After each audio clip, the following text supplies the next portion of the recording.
Hello, people of the internet, and welcome to the next episode of Gather Your Allies. I am Daniel Hargrove, your host, and I am super excited for you to hear this conversation that I had with Alif Allah. We talk about so many different things from using TTRPGs as a way to heal and the communal aspect of storytelling, but also we mostly talk about the experience that Alif had of growing up with TTRPGs and him being born in the 70s and being a part of that Gen X crowd and what the Black experience has been like within the TTRPG space over the decades, which is really not very well documented at all. From the contributions that Black creators have made to some of the most notable games out there to who is actually playing at these tables. It's such an incredible conversation that we got to have, and it was such an honor and privilege to be able to speak with him. And I hope that you walk away from this conversation feeling just as enriched and hopeful and wanting to just commune with others in this space and share knowledge and preserve history. But with that being said, lastly, before we begin, I just want to give a big old thank you the people over on Patreon. You all are the ones that make this stuff happen. And I greatly appreciate your support. So if you want to see videos like this early, head on over to the Patreon. All right. And support over there, whatever you can. It does not matter the amount. You will get the same content. But again, thank you all so much for just being here. And I really genuinely hope you all are engaged with this conversation because it is one we need to have So enjoy the episode.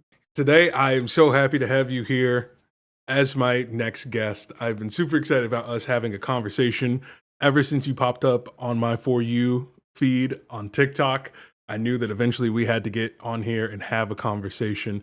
You go online as Alif Allah and referred to you as Alif. And I just got to say, it's an honor to be speaking with you. Man, thank you for having me. I'm super stoked and excited, and yeah, I'm just excited. Yeah. So, and to give a little context, so you're Gen X, Yeah, right? yeah, Right. I'm Right. So Gen X, you Gen X, and 1971. there you go. And so you've been a part of the TTRPG space since it would have been your teens, right? Nah. I was like 10 years old, 10, 10 years. 11. Okay. Yeah. Yeah, and but all my teen um years, I was involved in the TTRPG space. Um, they when I was like 10, 11-ish, 71, Hmm. like 11 in the early 80s, like around 11, 12, is pretty much my full initiation, I would Gotcha. say, into that space, Yeah. Because I where, mean, where when go you ahead. start thinking about it, the typical, the stereotypical, I should say, imagery that comes to mind when people are talking about Dungeons and Dragons, when they're talking about the tabletop space. Yeah. You're looking at the Tom Hanks talking about D&D Oh, is the man. devil and all that sort of stuff, but it is the stereotype of the nerdy white kids in the basement. Yes. So I Yeah. just want you, to speak on that. Like, what was your experience like of like that's what the media is portraying this space Right. to be, and you being this young black face Mhm. in your most formative years getting thrown into this scene. If you could just talk about that.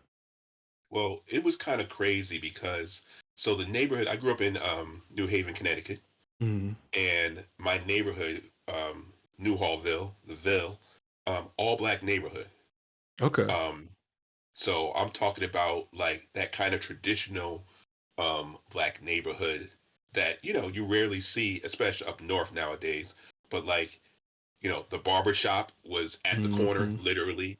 I Yeah. walked to elementary school. My mother was an elementary school teacher. You walk to the churches in the neighborhood. I was basically immersed in blackness, all throughout my elementary school years. And to be honest, the only face that I saw that was non-black, I had a couple of my kindergarten teacher was black. I mean, Mhm. Farzell, she was white, and that was it. Yeah. All right. So what the how I got involved in the space was I became part of TAG, Mm. so talented and gifted program, Yeah. right?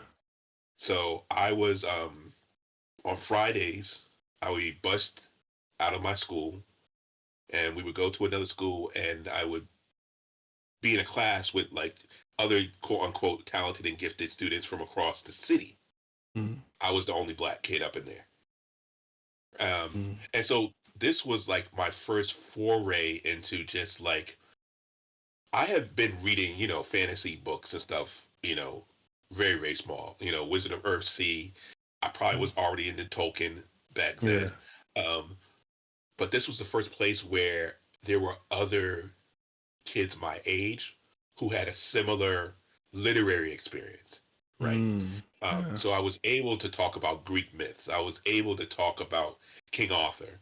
You know, um, these these things were actually pushed by my mother. Like when she saw I was interested in a book, she got it for me. Mm. Library card, always up to date. You know, Yeah. um, but it was only in that space that I was able to have conversations with my peers about those things, and that's where I got introduced um, to Dungeons and Dragons. But it's also interesting, as you said, it was also um, my introduction to another community besides the Mm. community that I was in. So that was also like a culture shock. So like, Yeah. what do you call it? What's the show? The Stranger Days. I mean, Stranger. Is it Stranger Days? No. What's the Stranger what's the Things. Yeah. Stranger Things? Stranger Things. That's me. Mm. Okay. You're Black Lucas. dude is Stranger. Like Yeah. it's specifically me to the point that the the age lineup is exactly the same point in time that I was that age. Well, that's surreal. It is because you hear the songs on there. I'm like, oh yeah, that song was, oh yeah, that song was, oh yeah, I dressed like that, Yeah. and that watching that was like almost watching myself. That kind of Mm. feedback, because I played in the same places that he played. The first Yeah. place that I really played was in one of my friend's basement with the whole, wooden panel and stuff from, the Gen X kind of, aesthetic, whatever. Hmm. That was my introduction to it. Um, but it was also an introduction to me realizing that, as my parents would say, I was the only ink spot in the place. You Yeah. know. Yeah. It's such a wow. It's a because I think about my upbringing coming from Sumter, South Carolina, but then we moved out of predominantly black areas, and then we go to Charlotte, North Carolina, is where I grew up most of that time. And I think the analogy that the people use nowadays for it is they talk about being that like fly in the milk experience Yeah. of like I didn't get engrossed into the heritage and culture that I came from until I went to North Carolina Central for Mhm. college. So I kind of went through this like inverse effect of like nerd culture was like this safe haven for me throughout the Uh-huh. tumultuous time of growing up in very still racist white South. Uh, Right. and like nerd culture was like that haven for me to be able to make friends of different backgrounds that like sheltered me through that. But it's not Right. like I didn't grow up with different biases and misconceptions that I had to shake out and deconstruct on my own. Right. But yeah, so it's such a surreal experience when you get to that first D&D table and you get to Ooh. that first session Yeah. and the notions of what is or is not for black people, what is or is not for certain groups of people just Right. fade away in that. So I Yeah. mean, so what was that like for you, you know, kind of having that inverse journey where you're surrounded and steeped in your culture Mhm. and you have that connection to it and then you're going out and experiencing what it's like interacting with other people in that regard and using Dungeons and Dragons as that medium to do it. It's really interesting because so much other stuff kind of came along with it. But I remember I think I'm the first one who went kind of like to the table, like in the lunchroom or something, because I saw these funny looking dice, Mm-hmm. and I was like, what's that? And then it Yeah. was the group, like I said, who I've been involved in the talented and gifted program. Um, I think what was real challenging for me at that time was that they lived across town. Okay, and Mm-hmm. so that was the only space.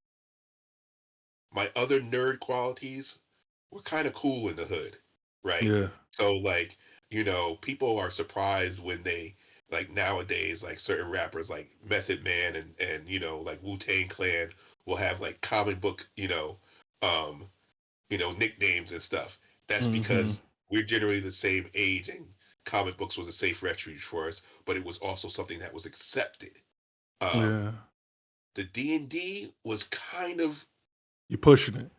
yeah. It wasn't in the hood, And then Yeah. you mentioned the that made for television movie by Mm-hmm. Tom Hanks that Yeah. came out, and my father was a pastor. Yeah. All right, but they did it. They weren't like that brand of Christianity. They were just like, listen, if this boy likes throwing some funny looking dice and telling stories, let him do it, you know. Mm-hmm. But in terms of outside looking in, there was a big that satanic panic was real for a little while. There was an Yeah. outside looking in, and once it was connection in some people's minds was made between you know quote unquote the occult and D&D. That's more so was my battle with Mm-hmm. my community, Mm-hmm. versus that other community. So it was real interesting for a little while. I kind of kept it under wraps, you Yeah. know. But then I also what the great thing that happened is that D&D turned out not to be the only game in town at the time. Mm-hmm. So this is the beginning of the other TTRPGs coming out and stuff. And so it was it was easier to play, let's say, like a post-apocalyptic gamma world or like a superhero Yeah. champions role-playing game and not get the same feedback. Mm-hmm. But it didn't Not the same dissuade me from D and stigma D. related. Right. Yeah. I played D&D, don't get me wrong, but it just was, that just wasn't It the had to be on front the low. card for me. Yeah, Exactly. yeah, on the low. You know, talk about devils and demons and stuff. What you, Which is so yeah, funny because you're the one beating them when you exactly. play D&D. Listen, I was a serial cleric, okay? I There was, you go. and I think that also had a lot to do with my upbringing, right? I Yeah. like get to heal, and I get to cast out demons in the name of, like, The name of the Lord okay, that I serve. Exactly. yeah. So like all that, dag. Now I'm thinking about it. I really did play clerics, and it really does probably have a lot to do with my dang upbringing. But Yeah. yeah, you know, But so, I mean, uh, not to flash forward too much, but like, I mean, 2015, I believe it is, Stranger Things comes out. yes. Like, what is that feeling like that so many nerds over across many different generations have experienced of like, wait, that thing I sometimes got bullied for is cool now? Listen, listen. I still say that to this very day, um, because what happened was is that I continued to play and explore tabletop role playing throughout my whole life, right? Hmm. Um, I the various different editions of D&D, I was pretty much there for each of them. Fourth edition, not so much because it was too much like Warhammer. Mm. Um, but I was also exploring a lot of other systems, and I spent a lot of time playing White Wolf systems, the different games in White Wolf, whether it be Vampire the Masquerade, Yeah. Mage, Werewolf, all those. And then life just happened, and I authored books. I did other things, nonfiction books and stuff. Yeah. Um, and I kind of stepped away.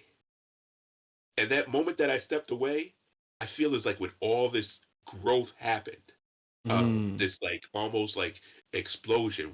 When I saw Stranger Things, and then I found out that people were doing podcasts, people were doing live streams. What? Critical It was Role. What? cool. Like I was looking, and there was more than one black person up. It really, it was overwhelming at once, Yeah. And part of me felt like I missed the boat, Mm. right? I felt like I was just like I missed the boat. This is something like different, but I realized it was exactly the same thing. It had just evolved and grown in different ways. And all I have to do is just Mhm. get in contact with everybody. And that's what TikTok allowed me to do. Yeah. Like it made me reconnect. And I was like, wow, I just love it. Yeah, so I mean, if you want to, let's get into that about you. You take that long time away from the space. Now you're looking at this the landscape of things.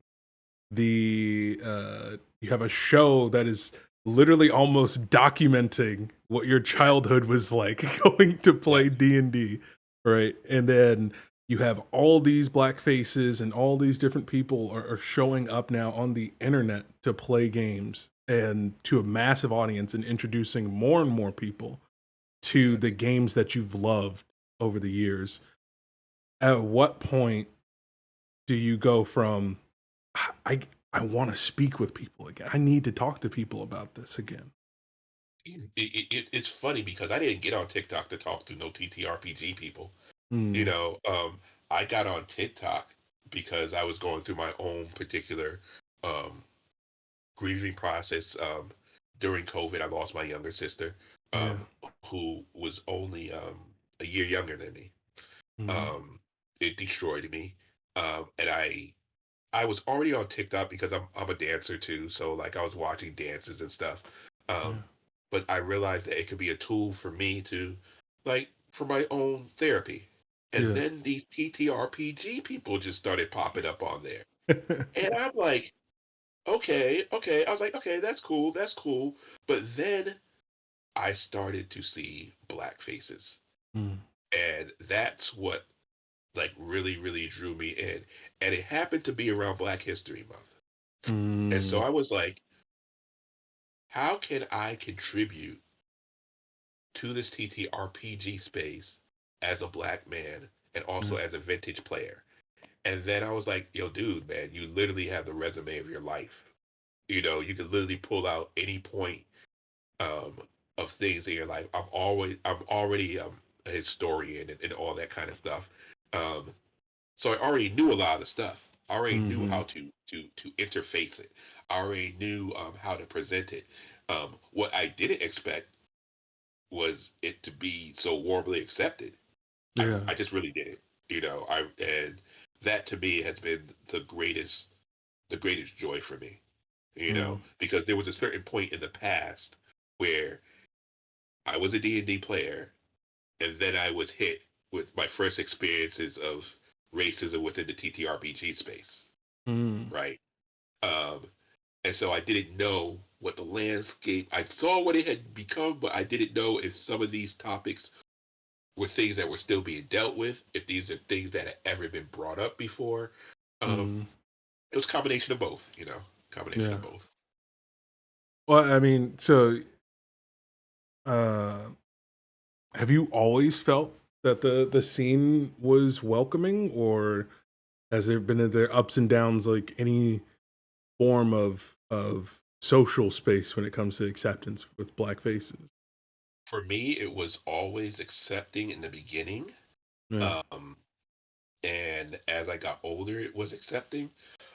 But there was just a certain point around my teen years, maybe early college years too, where I first experienced my TTRPG racism, Mm, and it was kind of like a shock to me, yeah. because here I am thinking like, no, we're the nerds, we're all marginalized, right? So Mhm, why would you try to further subdivide that, you know, within a marginalized group? yeah. Um, and it was, when I was first called an orc, you know, Mm, like straight up called an orc, and then I from there it's interesting because then I did more research in history and found out in different circles, especially in the TTRPG space, well, specifically even the fantasy space, that particular analogy had been made and had been propped up as a slur, Mm. for even before it hit me, you Yeah. know. And that's when I was like, oh, I got a rumble. I got some Yeah. issues now because you're not gonna call me in that and walk Yeah. away. Um, but yeah, and so it didn't dissuade me from the space though because it was Mm. always it was never amplified. It was always a minority viewpoint. They were always the odd person out. Mhm. So there was never like amplifications or platforms that did that. In fact, nowadays sometimes I see certain issues amplified more because of platforms, Mm. right? Like so sometimes the easiest way for me to deal with things is just like, yo, you by yourself. I'm not giving you any light at all. Yeah, not giving me any attention or engagement. Yeah, because I mean, Yeah, with the way these social media platforms work, it is that bit of a double edged sword because these companies find it extremely profitable to yes, platform the most hateful, bigoted people possible for exactly. monetary gain, and the double edged sword is as you're trying to combat that, you're also challenging but exposing people to those other ideologies Yeah, that people try to promote and try to normalize. And it is this frustrating back and forth with a lack of accountability on the companies that platform some of the exactly. most harmful people. But Exactly. I mean, throughout all the experiences and coming into this space, and then despite all those things, finding community here. Um, how has creation of content, participating in games, how has that helped with your healing journey? I said, um, if I didn't get to the point where I am right now, I would be in a very, very, very, very bad spot. Um, Yeah. so before my sister passed, I ended up in Portland. I always say by accident. I wasn't supposed Mm, to be here in Portland. I was moving to California. My brother, he's a Shakespeare dude in the family. Um, he got a job in Ashland, Oregon. mm, He moved here right before like during COVID, and I got a phone call, and he told me like, "Hey, my whole apartment burned down. I lost everything." mm, So me being the older brother, I said, "Hey, I'll stop in Portland. I'll help you rebuild." mm. Yeah. First of all, I was doing COVID. Two, I had an East Coast perspective on geography. Yeah. So Ashland is about 7 hours from Portland. I'm like, I can go through 3 states on the East Coast by that time. What are you talking about? There's no easy commute like train or bus Yeah. back and forth. So I was isolated here. Um, Sister passed, more darkness. Mhm, But I found this. I was hanging in a library, and the librarian basically got me the application to the job that I have now. mm. She brought it to me. She made sure I filled it out, and she took me on her break to get the job that I currently have, overseeing these community gardens and orchards. But with that, I got a key to the community room, and Mm. that key to the community room, one of the coworkers, she has always wanted to play Dungeons and Dragons. She is Wow. totally into live role plays and everything. She's never played it in her whole entire life. And I thought, I was like, oh my God, I have the skills to expose you to something that you've wanted to have all your entire life. We didn't start off with Dungeons and Dragons. We started off with Spire, The City Must Fall. But that's when I got that group together. And Yeah. in terms of healing, every Saturday night, without a fail, they would show up. And it became a safe space for me. It became a Yeah. safe space for others. It became a place that I later found out um, a man and a woman in my group, they became, they date and stuff now, and they credit Wow. that safe space to being the catalyst for them to be able to For the have that. relationship. Yeah. So all that kind of stuff is just like reaffirming to me like the importance of the spaces that we create. Mm. Like I have strict evidence that it works. You know, and this is all, and just from this has been all the other things that's been following from this, like saying like I'm teaching I'm running all these one shots for the Yeah. Portland Public Libraries, for teenagers this summer. Mhm. They've never had that before. but like all these doors are opening now, and just the notion to be able to create safe spaces for people, like that brings me a lot of satisfaction. It roots me, definitely Mhm. roots me. Yeah, we started doing this. I joined as a part of events here in North Carolina. My wife's a teacher, and the band teacher, uh, a previous band teacher at the school she teaches at, was super into D, and it was like, wait, I've seen your husband before. He's on TikTok, and it was just right when she joined the school, and it turns out he was doing these things called D at a bar, where they were Oh, just nice. being able to have D events hosted at a bar. And so he invited me to be a DM, a guest DM, and I've been doing it ever since. We've been with them for almost a year now. Wow. But there's something so beautiful about that shared experience, that cross generational experience. So I have people who will come in and they're like, "Hey, I brought me all the way down to my grandkids, and we Yes. all are here to play a game," you know, Yes. and seeing. And I'm like, they're like, "Oh, I've never played before. I used to play in second edition, third edition." And Right. seeing this cross generational bonding moment happen at the table is just it's a beautiful thing to witness. Uh, I don't think people truly grasp, like on a spiritual level, just how healing storytelling is, Yes. and Yes. especially in the communal aspect. You know. Yes. Yes. And it's important for us, especially in the times that we're on now, right? Like we have Mm, to have framework by which we will indulge, embrace, and amplify imagination. In hmm terms of we have to have a method by which we can continually do that, because if not, you get locked into the reality mm, that is right now, right? And then you will think that you there's no way to think outside of that. There's no way to envision outside of that. That's one of the beautiful things of role playing for me. I'm actually working um, to like set up this group, kind of a hub here, a collective that's yeah. not centered around role playing. It's centered more about mutual aid, hmm communal stuff.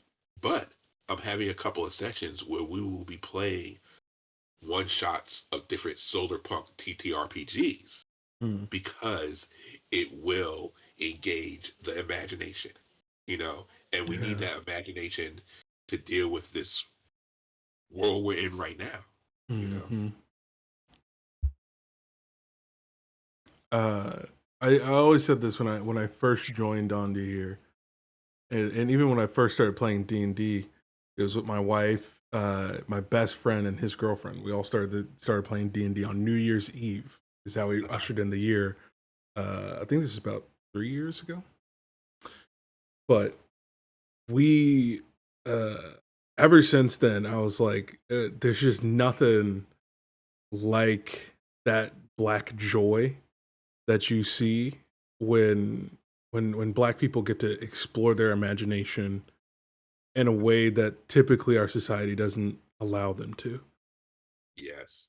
And I was just Yes. wondering if you could just speak on that the beauty of black joy and black imagination that is so often never embraced or portrayed very often. We're always shown in the struggle. We're always shown in the under the fighting against the oppression, but there is so little effort put into the expression of black joy. And I just want to get your perspective on what that's been like to witness over your years of play.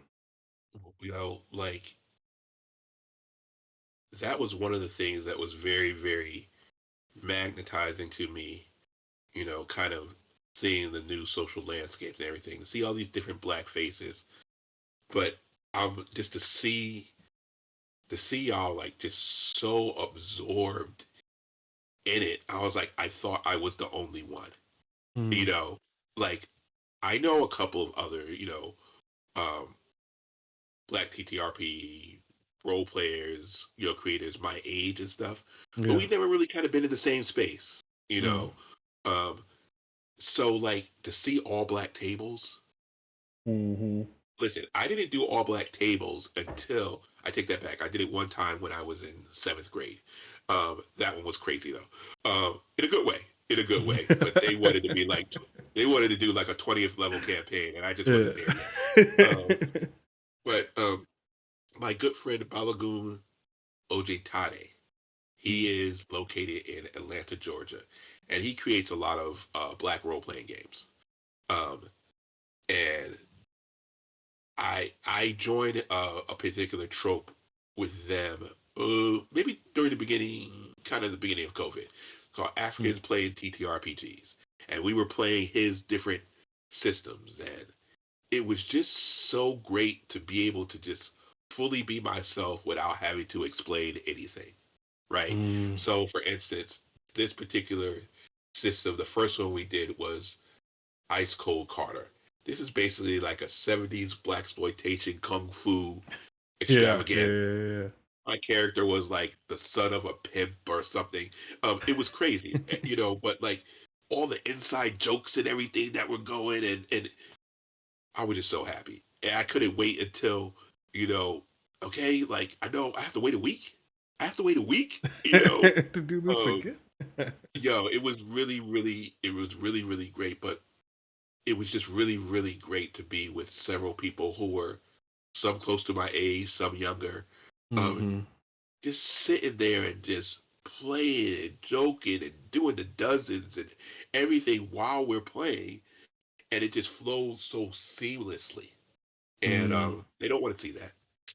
Yeah. So because they don't want to see that, they're going to see that. You know what I'm Mm-hmm. saying? Because we're going to do it more and more and more, and that's what I really really am looking to engage more in nowadays. Yeah. One, just with the whole erasure that's going on in terms of history and everything right now. Mm-hmm. Um, and it's also just the stifling of black joy. You Yeah. know, these are places where um, we can amplify that, and we take anybody.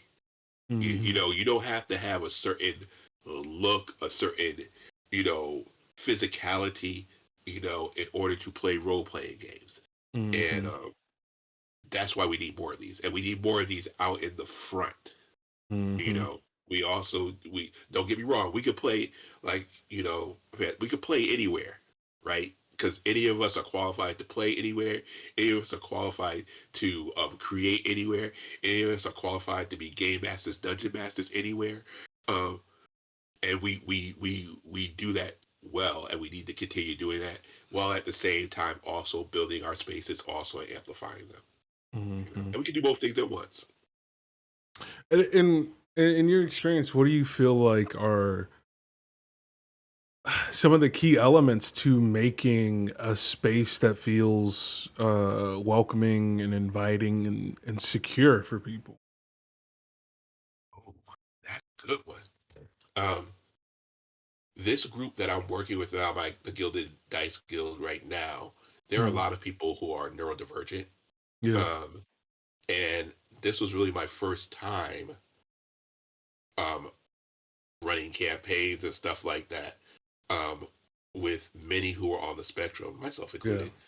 But we'll talk about that later. But and so I had to make these concessions, and I had to uh, I had to realize there's more than one way to tell a story, Mm. and that creating a safe space is also caring for each individual that enters the space. And Mm.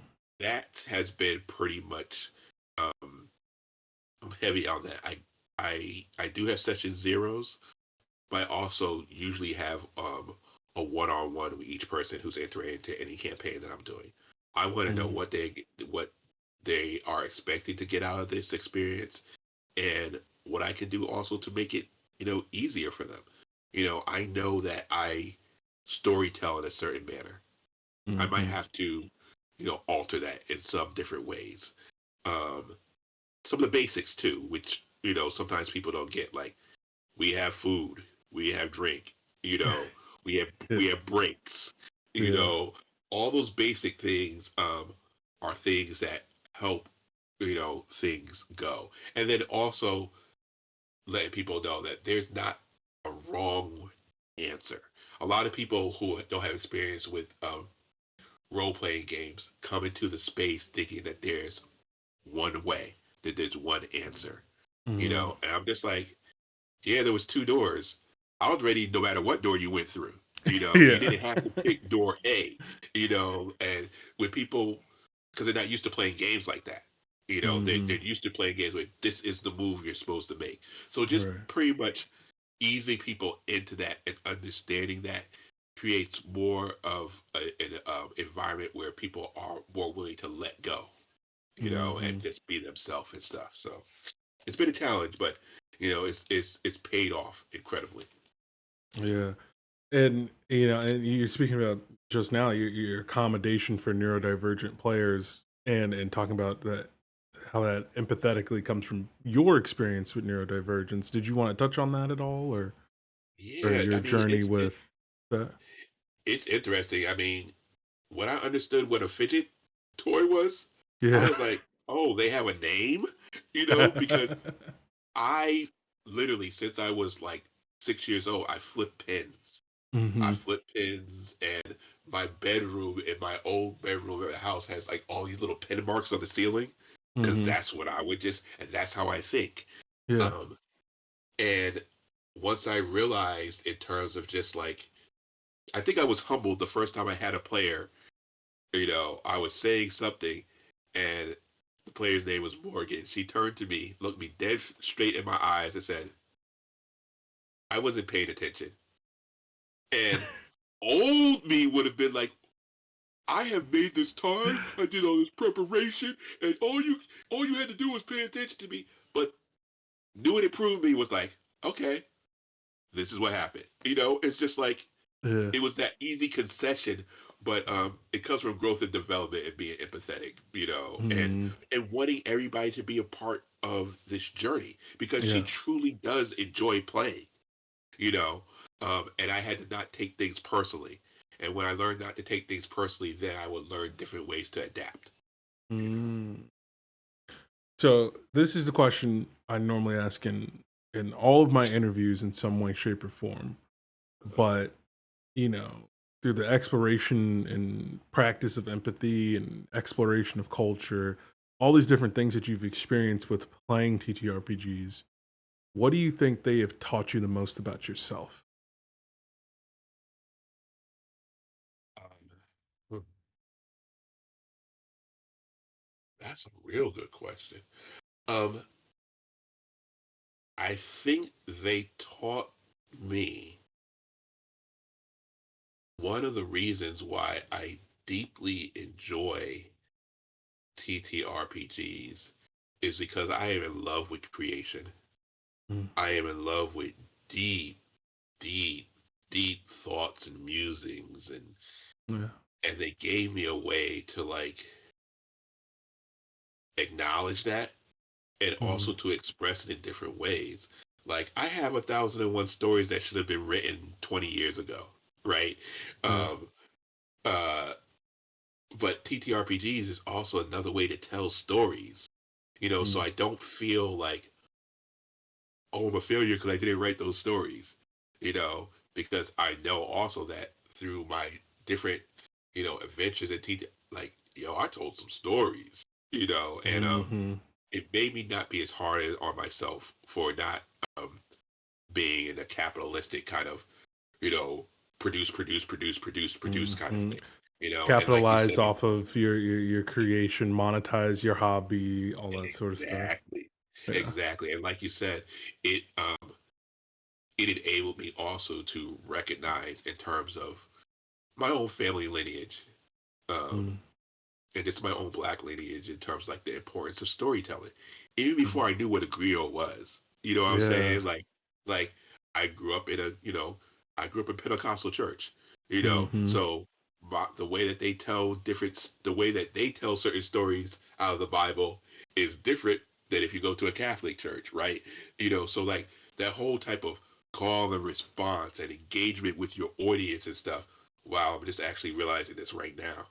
Mm. I'm really like in the moment right now, realizing how many elements of my personal journey um, intertwine with how I do storytelling. Yeah. I don't sit down a lot when I'm DMing. Mm. So I will get up and I'll walk around because I have so much energy, Yeah. like, but that comes a lot from, like I said, my history, lineage in like, Pentecostal church. Like I can't stay still, you know. Hmm. But yeah, it taught me the sacredness of storytelling, the different forms of storytelling, and why it's important that we be in a position to tell our stories, even within the context of TTRPGs. Like it's Hmm. important for us to be every single position in there, so that so our stories can get told. You know, Yeah. wow. Uh, Earlier you said that there's so much history that's being erased currently as we speak. Uh, what's some of the history, whether it's you know, uh, Black history in the TTRPG space over the decades, or just general history about community formation or community in general in the TTRPG space. But what's some history that you've seen that you don't want to be lost from within this space? I would love. Well, I'm speaking this. I might be speaking this into existence. I might have to be the one to actually help push it. I would Mm, love to see um, a collective, if documentary, um, anthology mm, from some of the early vintage Black TTRPG players. I yeah, would love to see the stories in one place, if only to compare the experience. yeah, You know, um, the man I mentioned in Atlanta, Georgia, Balagoon Ojitade, he started playing. He's a little bit older than me, and he started playing in Chicago, mm-hmm, and he has crazy history, like gangs. mm-hmm, There was a gang that literally joined his TTRP, his Dungeons and Dragons group, yeah, to learn strategy. To learn wow, strategy. yeah, Okay, like there's crazy history out there like that. Like I don't know. Um, I run into a vintage Black player here and there, but I mm, would like to see it more like a concrete documentation in terms of yeah, our place in history. I would also like to see um, kind of like a timeline in terms of the creators, because mm, we've always been involved in various creations of these different systems in different manners, um, but many times you just saw a name. It wasn't emphasized that that person was Black, right? yeah. So Like for instance, most I people didn't didn't know know Bala. Mike Pondsmith was I Black. didn't know. Right, I Yeah. didn't know. I didn't know. When I started to do the Google, I was like, who is? I was like, this person's Black. Hmm. There have been several of the like Balagoon Ojitade, for example. Uh, he has co-written some of the White Wolf books. Mm. I knew him forever and didn't know that. You see, Yeah. and so I wonder in how many other systems have we been, and what kind of mark that we left there. That's something I would really, really like to see, and I See, now might you have got my brain going about it because documentary to. filmmaking was what I did Listen, listen, in listen. I'm NCCU. telling you. I'm telling you. I wonder who was at TSR. You know what I'm Yeah. saying? I wonder who's involved with Dragon Magazine. I Mm. wonder. I know the big names, but no, we've always been there. You Yeah. know, um, even in fantasy and stuff. Like I said, when I was younger, and Vulcan, King Arthur, Elric. But when I found Charles Saunders, Hmm. like, yo, you been here all this time? You know, Yeah. um, but once again, it things are a lot more accessible today. Like if I didn't Hmm. see Charles Saunders' book in Walden Books at a certain time, I Yeah. didn't know it existed. You know, you just had to catch it. That's Hmm. you know, it's frustrating, but it was what it was. But I would love to see that, definitely. Yeah. And also during that time, that wasn't Especially like not to think of it from like this like kind of like bleak capitalistic perspective, but they also there wasn't like this like market push for stuff like that for like, oh, Right. it's a black owned this, it's a black that, black movie, black film star, black music store, all this sort of stuff. That wasn't like Exactly. a real push in that regard to Right. highlight something as a form of like, ooh, to try to garner a certain audience, especially. What's interesting about that though, you're 100% correct. Yet, what would happen many times in like specifically, I remember things like Dragon Magazine or like Hmm. Oriental Adventures, right? Yeah. What would happen is that they would peek into these different cultures, right? Whether it Hmm. be through Oriental Adventures or like there were certain issues of Dragon Magazine where they may have gone into like some of the lore of Africa or something like that, but they Hmm. were always done by a person who wasn't that ethnic group. Yeah. You see what I'm saying? So like they Exactly. saw some of the value in it, but not enough value into like actually seek out a person who may have expertise in it who was from that particular, background. It's cultural appropriation versus cultural appreciation. I think now Hmm. we're at a point now where if those things appear, you better have the person, who's from that particular ethnic background do it Yeah. because it's just stupid, if you Hmm. don't, and then you will miss some of the mistakes they made back there. Because I read some of the old things, I'm like, y'all really went with this? Like, you really went Yeah, with this? because wasn't it the when they did that? It's one of those older. I don't remember if it was two, so I can't remember exactly what it was, but they had like the fake gibberish African Yes, and all that sort of stuff in there. yes, yeah, yeah, yeah, Just yeah. a And mess. once again, they only can see us in certain context, right? So it's always Hmm. just like it's the cannibals, Yeah, the literally. savages, the yeah, Yeah, yeah. And so like uncivilized, dangerous jungle wilds. exactly. So that's why Hmm. that's part of in terms of my purpose in this space, which is to let people know that, listen, the world that you're creating exists outside of this fantasy idealized version of ancient Europe that never existed.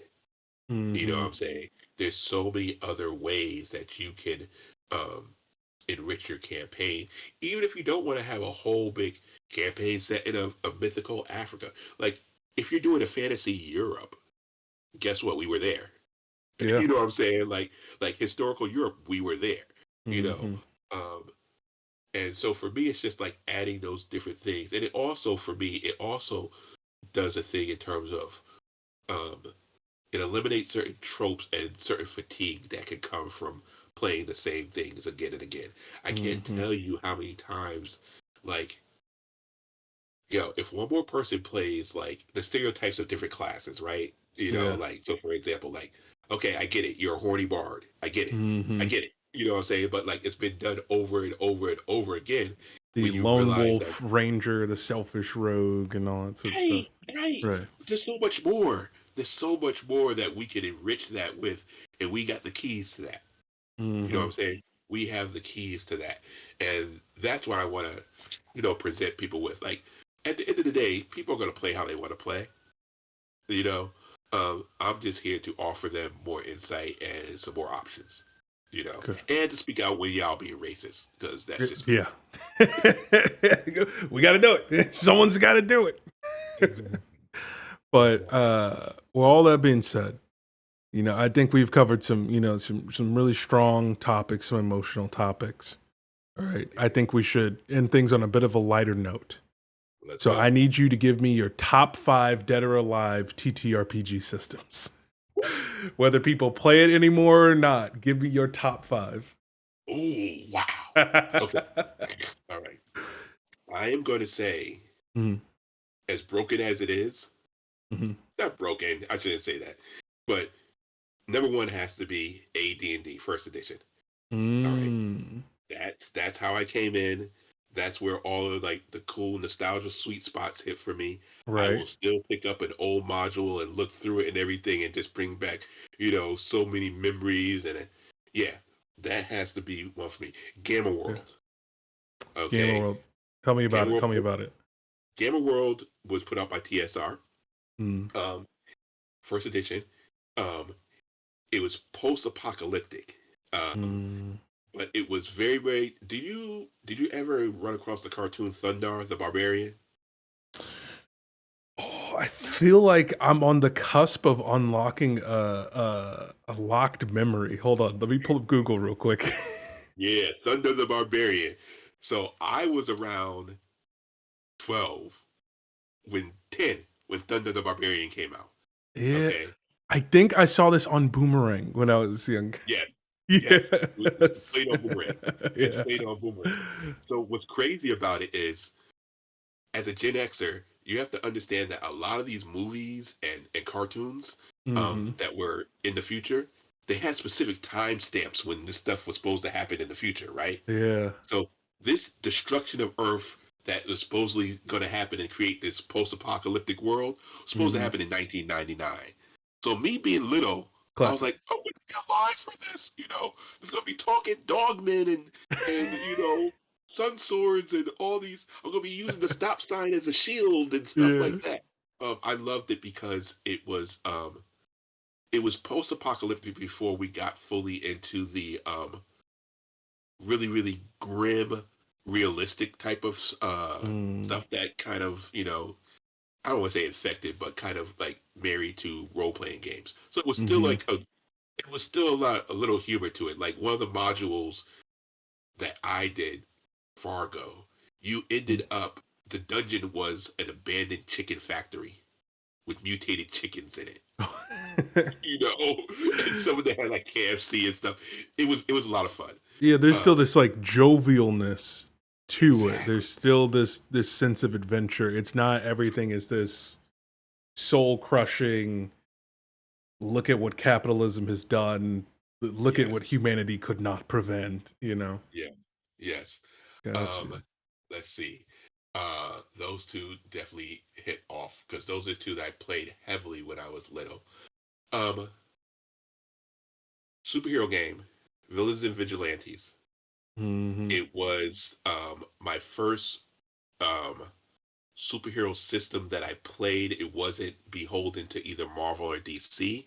Hmm. It had its own characters. It had a pretty nice system, and Yeah. I was the game master for that. And this is why I played in high school. I probably my junior year I had a beautiful campaign. Has some incredible characters who, man, if I had an artist, I'd probably put out the comic books today because it Yeah. was really good. So, Villains and Vigilantes was really, really good. They actually did do a short comic book for a while. Um, my other one, which I talk about always, is Spire: The City Must Fall. Mm. Spire: The City Must Fall by Roy Rook and Descartes is one of my standards for role playing games nowadays. Yeah. In terms of the system, is very, very intuitive. The system is very, very it's innovative. It's Hmm. innovative, and it really supports narrative storytelling. Is Gives there you is there a specific feature that really does that for you? I love their Fallout feature personally. Mm. So instead of, for example, keeping track of like how much money you have, Mm. you know, you might, if you do something um, that may impact, your merchant skills or whatever, you might have fallout. And so Mm. at a certain point, if you have stress, you get stress, Yeah. okay? And then that stress gets to a certain point, you might reach fallout. And so it's just like, okay, you were fooling around, and now nobody take your money, Hmm. So it's a way to not have to keep like down to the decimal points for different things. But still being able to keep it interesting and have that Exactly. conflict come up. Yeah, Uh, it's really good, and the before setting is we, just immaculate. oh, you said Is that what's the setting? the setting is crazy?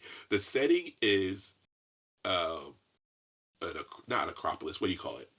Is a city Uh-huh. that's basically encased in one building. So imagine New York, Okay, like vertical. the Dread, Yes, the megaplexes yes. where the full So city's in it's there. literally like a mall, Yeah. and it's the Alfir is basically have the light elves who basically the oppressors. The dark elves are being oppressed, but it stays. It uses the foundation kind of like of uh, Dungeons and Dragons interpretations, but Mm-hmm. goes off the rails, like with the classes and everything. Okay. Like it goes off the freaking rails with it. And I love it for that. I love it for that. Now, What's that? That's four. before we get, Um, yeah, that's four. But before we get into number one, I gotta uh, ask about your uh, superhero, the superhero one. What was it called again? Villains and vigilantes. Villains and Vigilantes. Now, you Uh, spent most of your time as the GM, but yeah. do you have a character that you never got to play that you wanted to play? Yes, I do. Tell me. Yes, I do. Get it I out there. wish. Get it off your chest. Listen, listen. If I find a sketch of it, because my best friend in high school was an artist, so Yeah. anything like it was like literally having like you know my AI art right there. I was like, I need Mm. this. Next thing he would have it. We You come right know, back to it. but I had a character, um, Shepherd. All right, Mm. he had like his outfit was ill too. It's like little Hmm. tunic, little hood, and everything on the face. Okay. And he had a crook. He had staff with a crook. And Yeah. he was a pacifist kind of, but he would Yeah. never hit first. He Mm. would never hit first. He waited for someone to hit first, and then he had basically I would say like passive. I shouldn't say passive, but he had basic abilities, kind of like Ghost Rider type of abilities of like see your sins and stuff like that. But Hmm. yeah, man, dang man, yeah, It sounds Shepard. like you still, in a roundabout way, made another cleric. Yo, stop! Oh my God, you're right. Oh I'm not man. trying to psychoanalyze you. I promise. Oh man. No, you're right. I did make another. I'm really gonna be looking at myself after this Hey, now. listen though. But I think that's kind of this beautiful thing. Like you have this like through line of even whether it's the stories that you tell or the characters that you create and your role in the TTRPG community, no matter what, the through line is healing. Yeah, and to be fair, even in D&D, I mostly play humans. Yeah. Like I rarely play a demi-human. Mm, I've played, I've played an elf, I played a dwarf, but when it gets down to the bones and the meat of it, I will play a human most hmm. of the time. Um, it's interesting. Huh. Okay. Yeah, I'll be thinking about myself after Yeah, this yeah. game too. Like I said, yeah, that healing aspect is yeah, it's just this beautiful through line that I see throughout the things that you do, the things you create, and the things that you engage in. It's absolutely incredible. But you know, so you got all those lined up. All Hit me right. with that number But one. number one is Mage the Ascension, Mage the White Wolf. Ascension.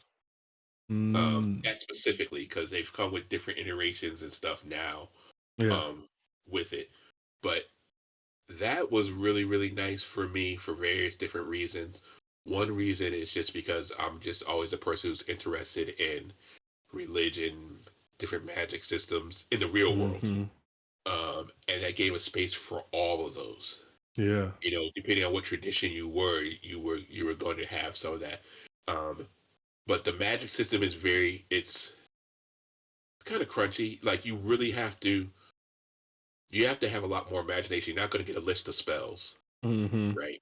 You're going to have these slots in different particular areas that kind of are like the ingredients and you kind of figure out, well, can I do this with Hmm. my ranking in these particular things? And so I love it for that. And I also that was the White Wolf systems was like I would say was my foray into adulthood. So White Wolf and Mage were like when I first got to tell the adult stories, Hmm. right?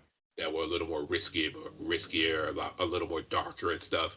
Hmm. And they gave the mechanics for that. So that was um, that was definitely top number. But now I'm D&D to the core. I can't even Yeah. lie. Like I when when this group told me they wanted me to DM, I Yeah. immersed myself in 5e, Hmm. and I love that because I'm able to see the growth and the development in terms of the system from when I was playing the first edition. Like for example, Mm-hmm.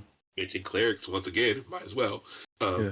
First edition, um, thematically, it didn't matter who you worshipped Mm-hmm. because all the spells were the same. Yeah. As a cleric, there were no particular um, bonuses or anything from whatever deity that you worshipped. Me being me, I always would have my cleric worship somebody, you know, I would say a weird deity or someone who wasn't associated with healing and stuff, and then try to figure out how healing spells work with that deity.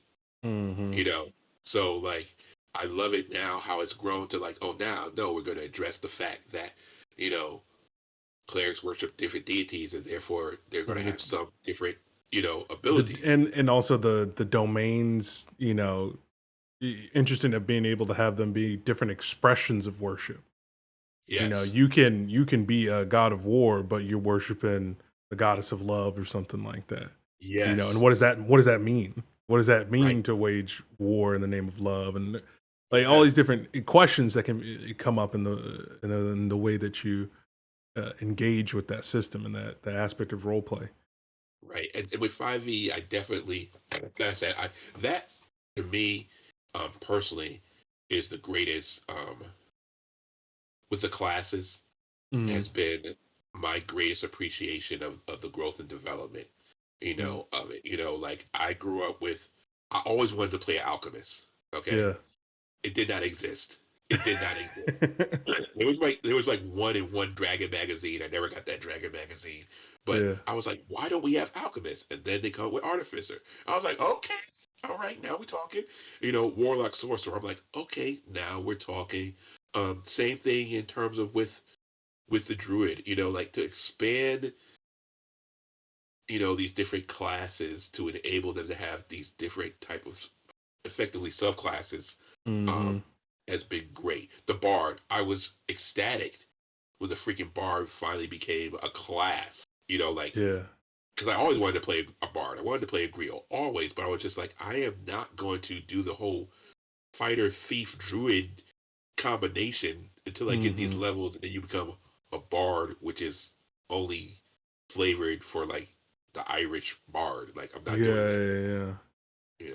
But yeah, 5e definitely, yeah, and it It brought gets all it these gets a people. special mention, Yeah, honorable yeah, mention. yeah, yeah, yeah, yeah. That's You know, absolutely wonderful. But is there anything else that you wanted to talk about, discuss, before we wrap things up that you're like, ooh, there's one thing I wanted to bring up or mention, anything like that? Piece of advice, anything. no, I think for me, like, I want more of these discussions to happen. Yeah. I want more of these discussions to be out in the public, and I want to definitely circle back on this documentary thing Hey, because yeah, yeah. We're gonna be chopping it up in the DMs and running through some because ideas. I never thought about that, but like I said, in the time we are now, it's important that Mm-hmm. we document our history, and also it makes it easier for the next generation. Mm-hmm. Like I am ecstatic to see so many black faces every time I pop up on here. Like, yeah, it makes everything worth it, and I just want younger people who are marginalized to understand that there's a place for them here and Yeah. never question that, you know. But Well, yeah, I guess to wrap things up, I think on my end, as a part of that younger generation, I want to thank you for just being a shining example in the community and coming in and being this nurturing and guiding force, this griot, this storyteller, this pillar. And we appreciate it and everything that you do, not just in this space, but also all the advocacy work that you do, the work that you do with the community garden. Uh, you practice what you preach. You walk that path of again. We talk about the garden, we talk about the characters you play, but like the the healing and the nurturing that you do extends out into the work that you do in everyday life, and that does not go unnoticed. And I know it's so easy to get caught up in rigmarole of life and social media, but I just want to take this moment to say, on behalf of so many of us who've had the honor and privilege of speaking with you, that we are proud of you and that we are honored by the way that you've carried yourself and led yourself and as an example for us. So I just wanted to say that. Thank you, man. I'm glad I'm not on camera right now, but thank you, man. Thank you, man. Definitely. I appreciate it, man. I really do. I really do. You know, But and it's just the beginning. it's just the beginning. But with that being said, where can the people find you? What are the best places for people to hear your thoughts, possibly book games with you, anything like that?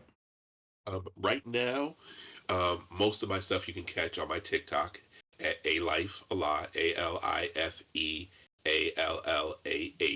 I am still working on what my full platform is looking like. Probably within the next month, I'll be making more announcements. But ever since that glitch happened on TikTok, I've been wanting to Hmm. figure out exactly what's the collection of platforms that I need to be on. I want to invest in Discord more. I know I need, it's a learning curve for me, but I'm winning. Look, it's a learning curve for me too. I don't like using this thing, but everybody uses it. I don't like using it either. But once I figure that out, like I said, mostly just follow me on TikTok. I'll be dropping stuff, through there. Eventually, I'm actually working on my website, and I'm probably gonna have a newsletter coming out soon too. Right on. So, in the description of the video, wherever, all the places that ends up getting posted, I'll make sure to have your social medias on there as well. But, Life, thank you for coming to speak with me. No problem. Thank you, man. I appreciate it.